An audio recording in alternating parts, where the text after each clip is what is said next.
Hello and welcome to my channel Target with Shashi. आज मैं मद्य निषेध सिपाही भर्ती के प्लेटफॉर्म का फोर्थ सेट कराने जा रहा हूं।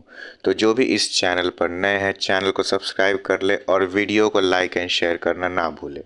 तो चलिए शुरू करते हैं।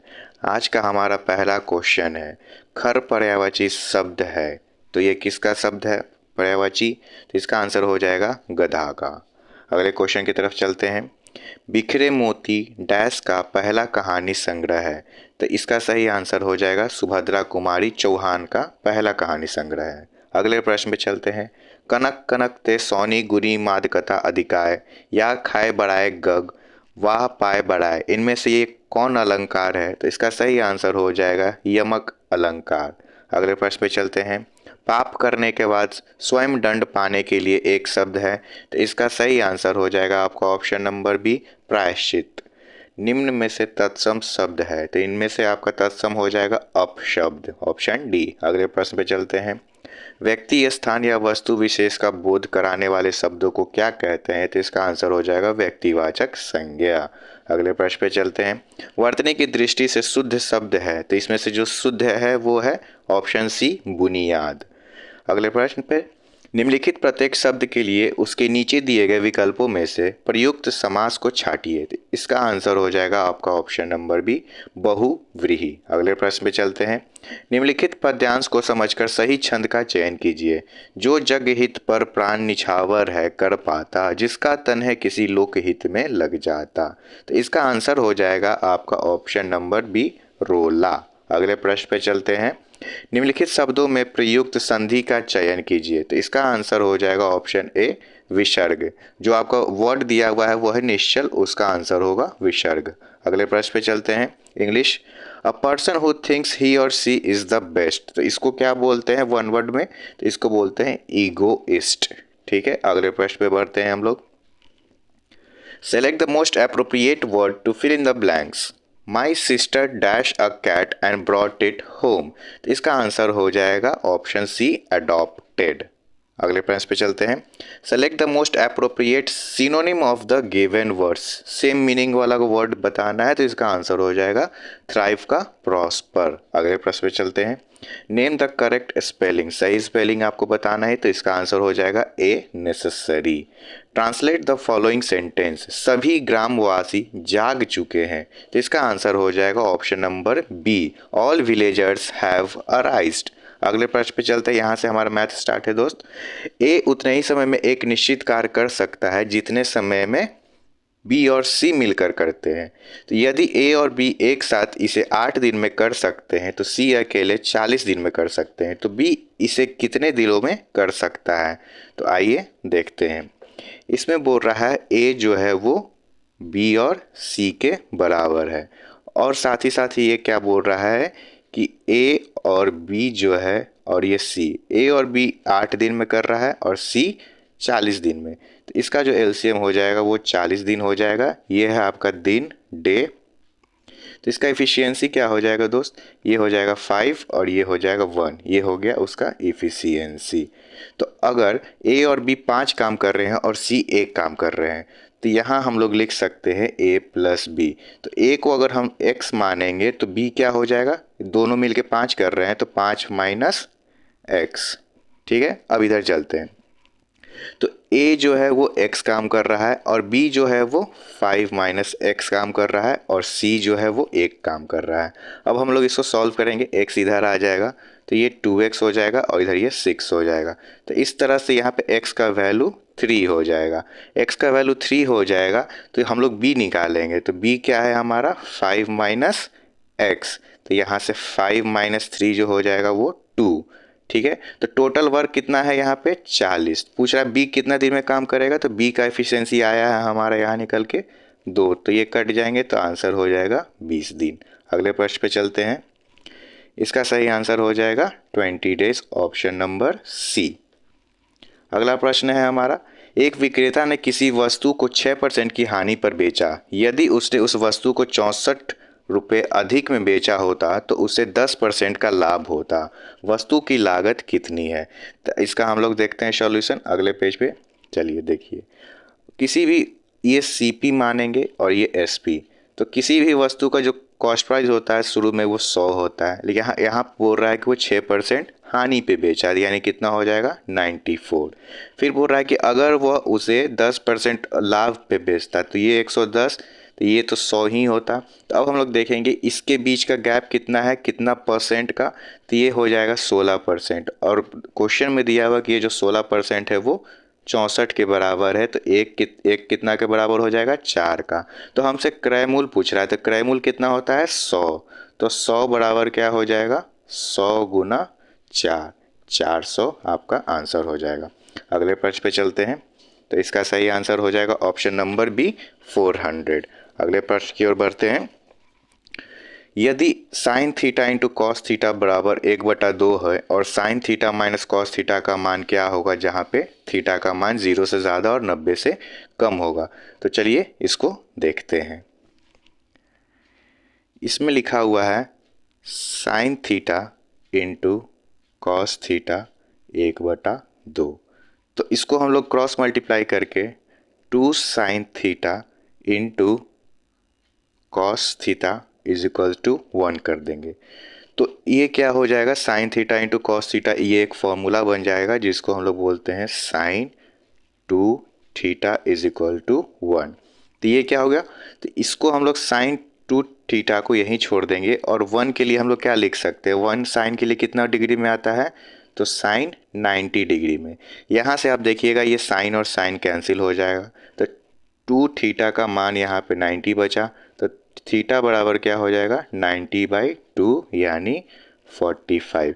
लेकिन आपसे क्वेश्चन में पूछ रहा है कि sine theta minus cos theta बराबर क्या होगा, तो साइन 45 माइनस कॉस 45, तो इसका भी वैल्यू 1/√2 होता है, इसका भी वैल्यू 1/√2 होता है, तो आंसर विल बी 0।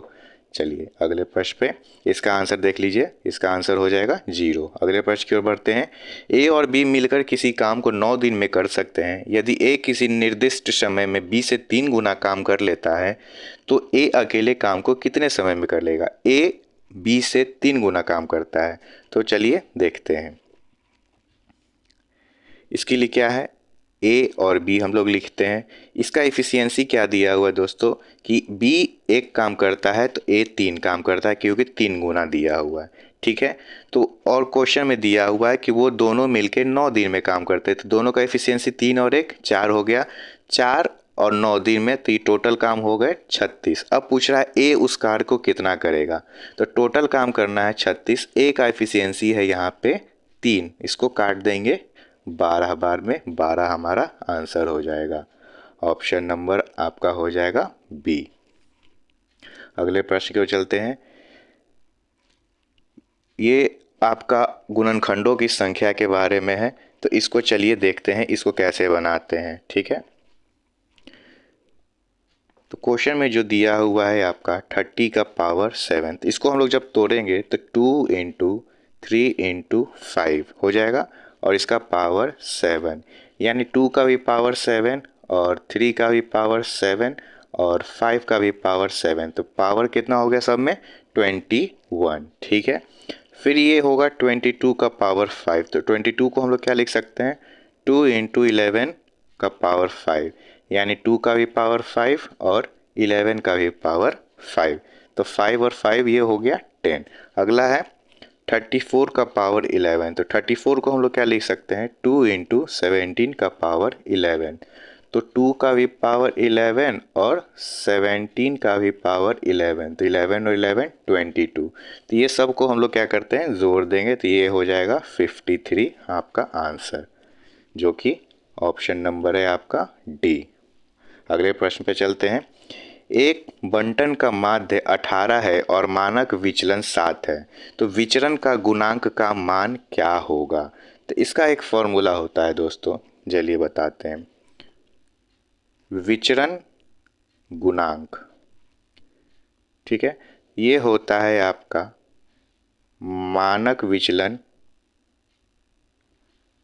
बटा माध्य गुना 100। तो इसके अनुसार मानक विचरण 7 था बटा 18 गुना 100, तो ये 2 से काटेंगे 9 बार में, 2 से काटेंगे 50 बार में। तो इसको जब हम लोग सॉल्व करेंगे दोस्तों तो ये 38.8% आएगा समथिंग, जो कि आपका ऑप्शन नंबर है सी। अगले प्रश्न पे चलते हैं। यदि p cube minus q cube is equal to p minus q, ये एक समीकरण दिया हुआ है, तो x का मान आपसे पूछ रहा है। तो चलिए x का मान निकालते हैं हम लोग।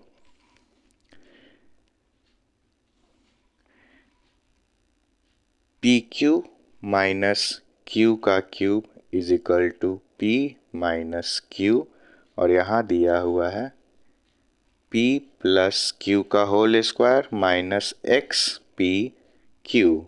ठीक है, तो ये इसको हम लोग क्या लिख सकते हैं, ये फॉर्मूला हो गया p माइनस क्यू फिर bracket P square plus Q square plus P Q, ये हो जाएगा। अब इसको इधर वाला उतार देंगे, p माइनस क्यू, ये तोड़ेंगे P Q P square plus Q square plus 2pq, और यहाँ पे माइनस एक्स पी क्यू।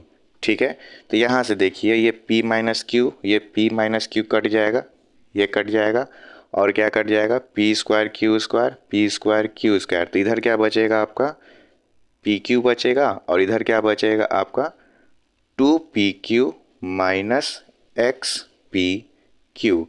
तो इसको एक्स पी क्यू को हम लोग इधर लेके आ जाएंगे, और ये उधर चला जाएगा 2pq माइनस पी क्यू, दो में से एक चला जाएगा तो ये सिर्फ पी क्यू बचेगा, और ये एक्स पी क्यू। अब यहाँ से भी आपका पी क्यू और ये पी क्यू कट जाएगा, तो यहाँ से x का मान आपका 1 हो जाएगा।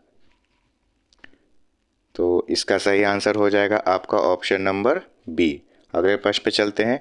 जब सूर्य के द्वारा अनवोन कोण 60 से 30 होता है तो ज़मीन पर एक टावर की परछाई 30% बढ़ जाती है, तो टावर की ऊंचाई ज्ञात कीजिए। तो इसके लिए चलते हैं। देखिए कुछ इस तरह से आपका फिगर बन जाएगा, ये हो जाएगा आपका 60 और ये हो जाएगा आपका 30 डिग्री। ठीक है, इसको हम लोग A मान लेते हैं, इसको B मानते हैं, ये C और ये D, ये हाइट को हम लोग H मानते हैं।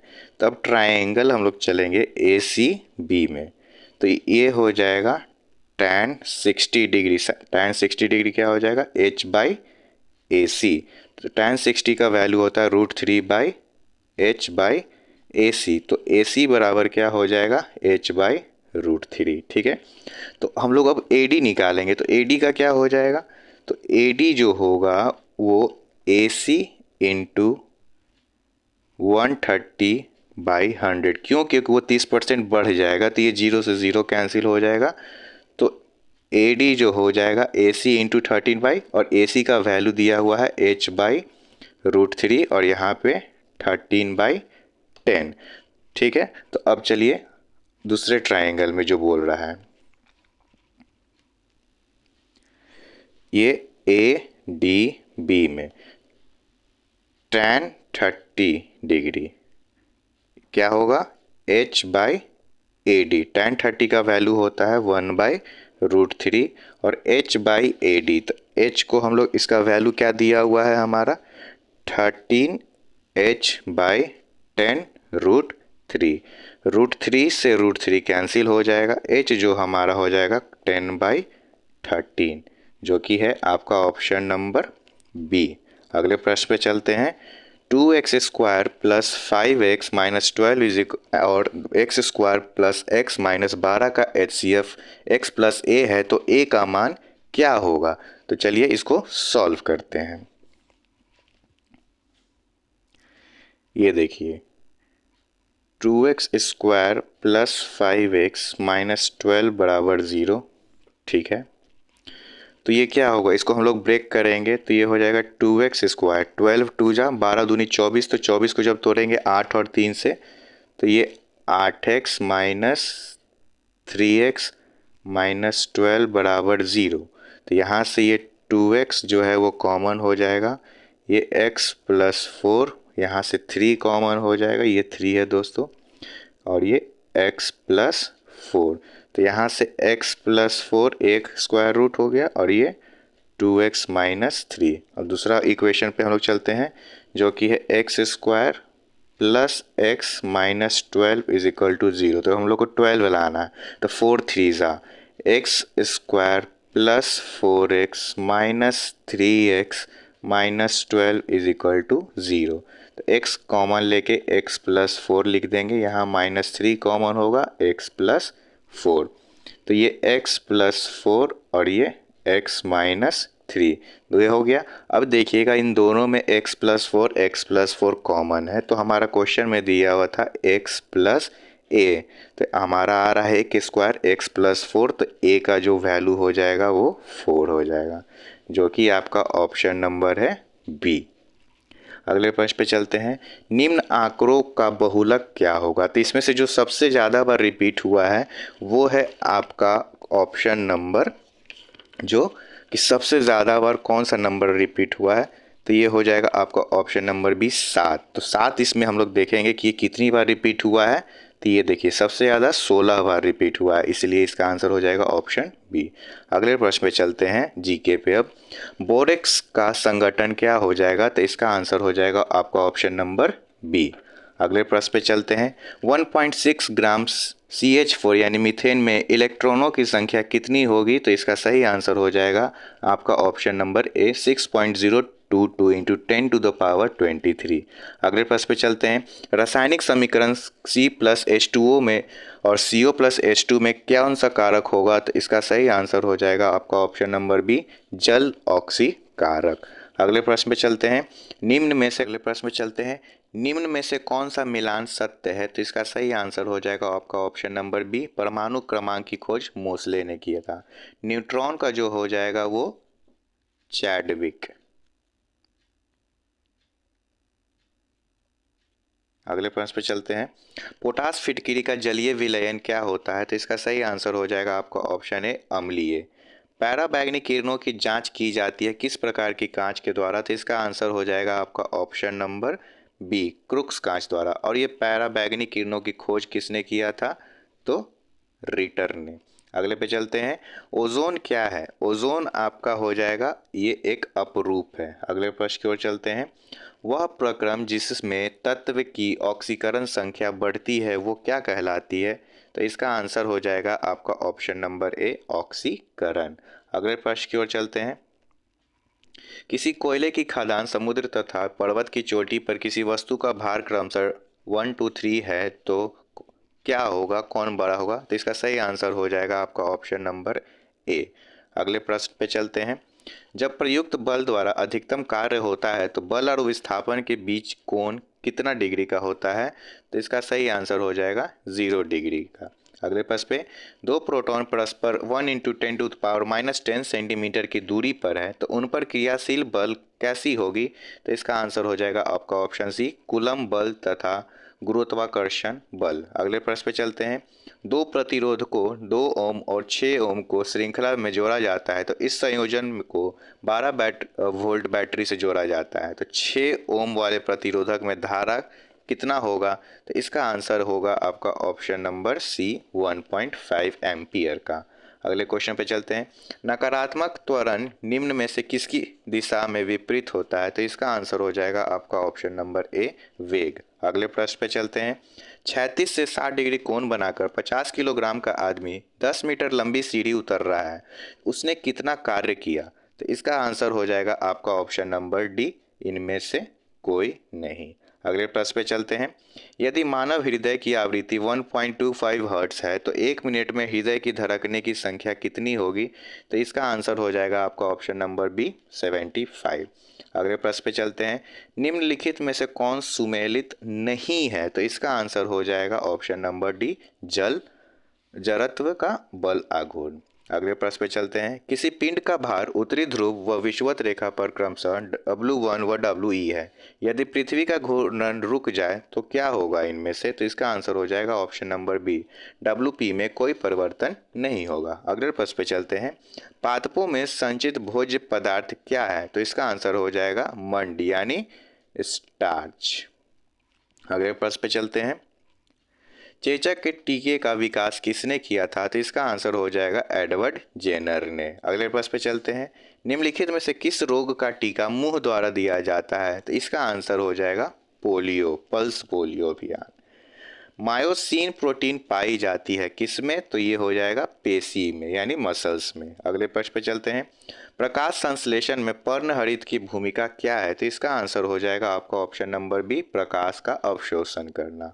निम्नलिखित में से कौन सा रोग एक जलवाहित रोग है? तो इसका आंसर हो जाएगा आपका ऑप्शन नंबर ए, दस्त। अगले प्रश्न पे चलते हैं। निम्नलिखित में से कौन सा किसी ऐसे पौधे का उदाहरण है जो बीज तो लाते हैं पर फल नहीं लाते हैं? तो इसका आंसर हो जाएगा चीड़ वृक्ष। अगले प्रश्न पे चलते हैं। कोशिका में राइबोसोम का क्या कार्य होता है? तो इसका आंसर हो जाएगा आपका ऑप्शन नंबर डी, प्रोटीन संश्लेषण में सहायता करना। अगले प्रश्न पे चलते हैं। कंप्यूटर में सीपीयू के 3 घटक होते हैं, तो वो कौन से 3 घटक है? तो हो जाएगा option B, control unit, ALU और मेमोरी यूनिट। एएलयू को अर्थमेटिक लॉजिक यूनिट बोलते हैं। अगले प्रश्न पे चलते हैं। निम्नलिखित में से क्या जैव निम्नीकरणीय यानी बायोडिग्रेडेबल पदार्थ है? तो इसका आंसर हो जाएगा आपका ऑप्शन नंबर ए, पौधा। अगले प्रश्न पे चलते हैं। निम्नलिखित में से कौन सा पादप हार्मोन है? तो इसका आंसर हो जाएगा आपका ऑप्शन ए, ऑक्सीन। वायु के संपर्क में आने के कुछ समय बाद चांदी के गहने काले पड़ जाते हैं, क्यों पड़ जाते हैं? क्योंकि उसमें क्या हो जाता है, चांदी में वायु में मौजूद सल्फर के साथ अभिक्रिया करके सिल्वर सल्फाइड बना लेती है। Option number C. अगले प्रश्न पे चलते हैं हम लोग। निम्नलिखित में से क्या केवल पादप कोशिकाओं में पाई जाती है? तो इसका आंसर हो जाएगा आपका ऑप्शन नंबर सी, लवक यानी प्लास्टिड्स। अगले प्रश्न पे चलते हैं। डैश नौसेना भारतीय भाषाओं के एकीकृत लिपि है जिसे एक सामान्य भारतीय लिपि के रूप में प्रस्तावित किया जा रहा है, तो ये कौन सा लिपि होगा? तो ये हो जाएगा आपका ऑप्शन नंबर ए, भारती। अगले प्रश्न पे चलते हैं। 1972 का शिमला समझौता इंदिरा गांधी और किनके बीच हस्ताक्षरित किया गया था? तो इसका आंसर हो जाएगा ऑप्शन ए, जुल्फिकार अली भट्टो। अगले प्रश्न पे चलते हैं। इकोनॉमी ऑफ परमियनेंस के लेखक कौन है? तो इसका आंसर हो जाएगा आपका ऑप्शन सी, जेसी कुमारप्पा। अगले प्रश्न पे चलते हैं। वारली लोक चित्रकारी किस राज्य की लोक कला का एक रूप है? तो इसका आंसर हो जाएगा आपका ऑप्शन नंबर ए, महाराष्ट्र। अगले प्रश्न पे चलते हैं। मेगालोपोलिस एक ग्रीक शब्द है जिसका अर्थ है महान शहर। इसे किस वर्ष लोकप्रिय बनाया गया था, यानी किसने लोकप्रिय बनाया था? तो इसका आंसर हो जाएगा जीन गॉटमैन ने। अगले प्रश्न पे चलते हैं। विश्व स्वास्थ्य संगठन का मुख्यालय किस शहर पे है या किस स्थान में है? तो इसका आंसर हो जाएगा ऑप्शन डी, जेनेवा। अगले प्रश्न पे चलते हैं। निम्नलिखित में से किस शहर को भारत में महलों का शहर कहा जाता है? तो ये हो जाएगा आपका ऑप्शन नंबर ए, कोलकाता। अगले प्रश्न पे चलते हैं। 6 सर्वाधिक जनसंख्या वाले देश किस महाद्वीप में स्थित है? तो इसका आंसर हो जाएगा आपका ऑप्शन नंबर ए, एशिया। अगले प्रश्न पे चलते हैं। भारत के उस स्थान का नाम बताइए जहां शून्य मील का पत्थर देखा जा सकता है जिसे बलुआ पत्थर से बने 4 घोड़े मुक्त एक स्तंभ की आकृति बनी हुई है। इसका आंसर हो जाएगा आपका ऑप्शन नंबर डी, नागपुर। अगले प्रश्न पे चलते हैं। राउरकेला, भिलाई, बोकारो, विशाखापट्टनम आदि किसके केंद्र हैं? तो इसका आंसर हो जाएगा आपका ऑप्शन नंबर डी, लोहा और इस्पात उद्योग, जो कि आपका सेकेंड पंचवर्षीय योजना में आया था। अगले प्रश्न पे चलते हैं। बौद्ध धर्म की स्थापना कब हुई थी? तो इसका आंसर हो जाएगा आपका 6ठी शताब्दी ईसा पूर्व में। अगले प्रश्न पे चलते हैं।